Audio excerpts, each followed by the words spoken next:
এখন আমি সকালবেলা দেখলাম যে নীলে পৌঁছেছি। তো নীলের এটা সাইট সিন হচ্ছে লক্ষণপুর বিচ, যেখানে দেখুন আমি যেখানে দাঁড়িয়ে আছি আমাকে ঘিরে সব মরা কোরাল আছে, এটা সব মরা।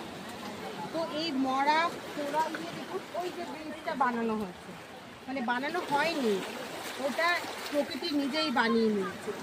এটা পুরো মরা ব্রিজের কোরাল দেখুন, যেরকম আমাদের আছে না এই বিল্ডিং থেকে ওই বিল্ডিং বাগান বাড়ি, তো এইটা কি ওখানে তো প্রমোটার বানিয়েছে, বাদ দিন।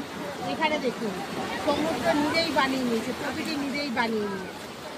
তো আমি এখানে যেখানে দাঁড়িয়ে আছি মানে আমি দেখাতে পারছি না, কারণ আমার ক্যামেরা যদি জলে পড়ে যায় তার জন্য দাঁড়িয়ে আছি। মানে পায়ে ছোট ছোট কালারিং মাছ ছুঁয়ে দিয়ে চলে যাচ্ছে, ছোট ছোট অক্টোপাস আছে, তারপরে মানে জ্যান্ত কোরালও পর্যন্ত মানে দেখা যাচ্ছে।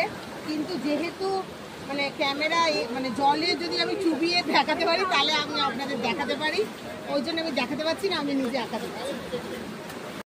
বলছি যে যখন আমরা এসেছি এই স্পটে তখন একদম ফাঁকা ছিল, বুঝেছেন, শুধু কোরাল দেখা যাচ্ছিল মাঠের মতো। দেখুন